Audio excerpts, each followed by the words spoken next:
There can be no sunrise without a sunset. In traditional Japanese culture, the sunrise symbolizes power and victory, and the sunset symbolizes darkness. But to me, sunset is beautiful. I think it's opposite of darkness. Even though the sun sets and darkness comes, you are sure that there will be a sunrise the next day.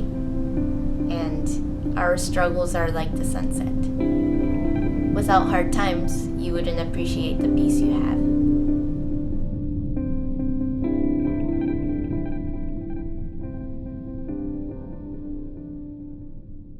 My name is Kristine. I'm from Japan, and I came to the United States about a year ago. This is a story of how this book connects with my life and my existence.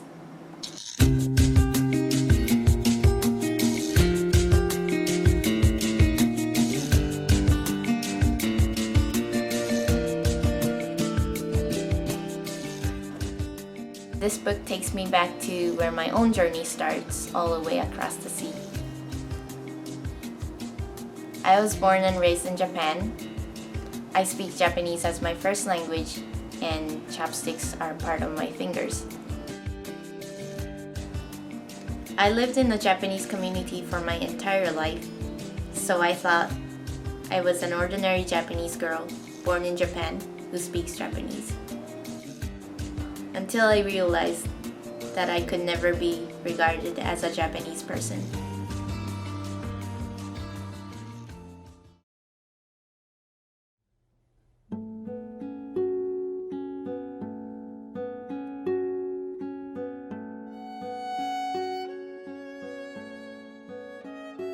The writer and the protagonist of this book is also a Japanese woman.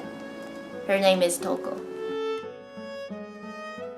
She lives with her husband Keiyun and her newborn baby Junko in a town called Anto in China. During this time period, Anto was one of the first Japanese territory in China. Tohko was living there peacefully as if it was Japan.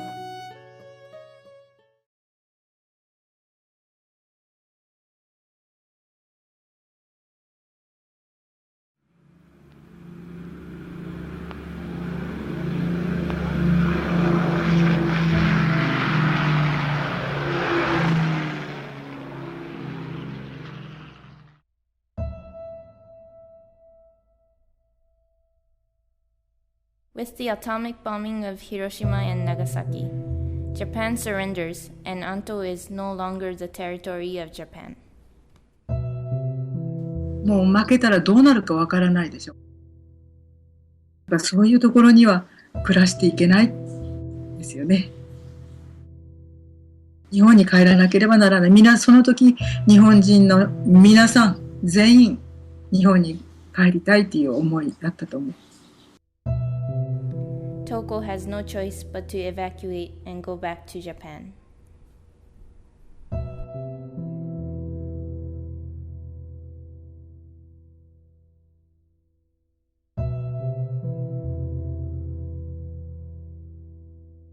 Feeling like an outsider is something I can strongly relate to, because growing up in Japan, I was never admitted as a Japanese girl.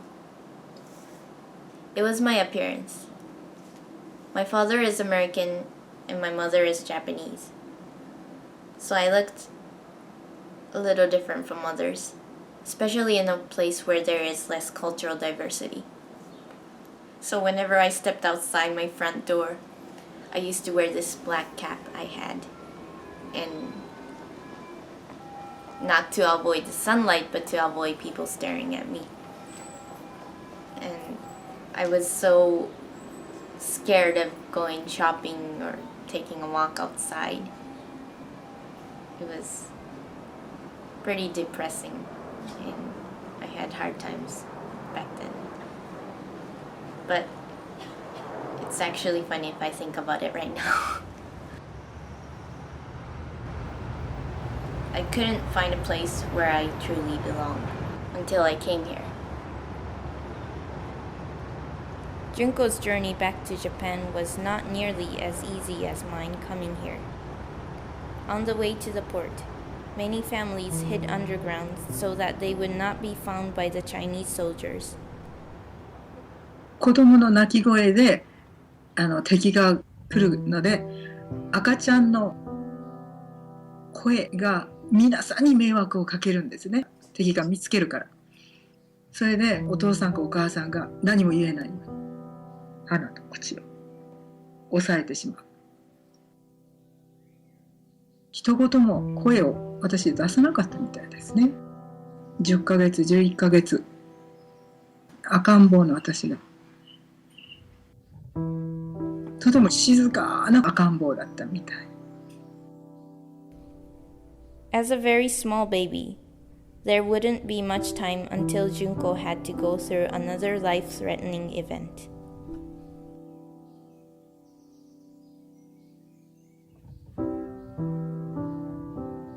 As they get closer to their destination, food supplies are depleted and passengers begin to starve.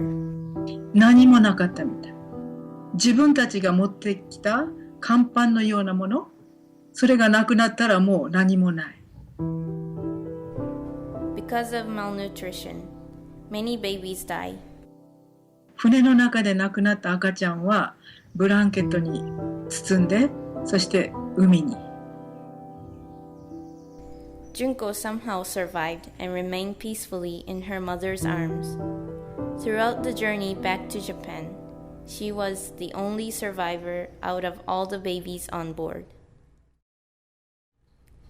In the end, Tohko, Keun, and Junko get back to Japan safely and find a place where they truly feel at home.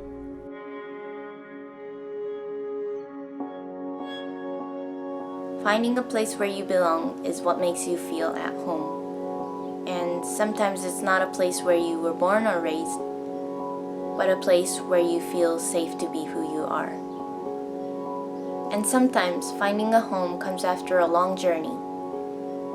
Tohko's journey was full of struggles, and she faced all of them for the sake of her family without ever losing her hope.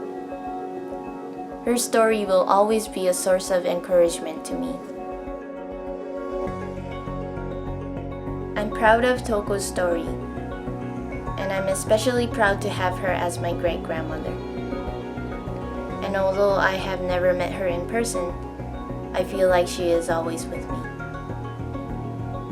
And I wouldn't be here today if she hadn't made it through her journey. I never thought that I would feel at home in a place where I wasn't born. Tohko found a home, and so have I.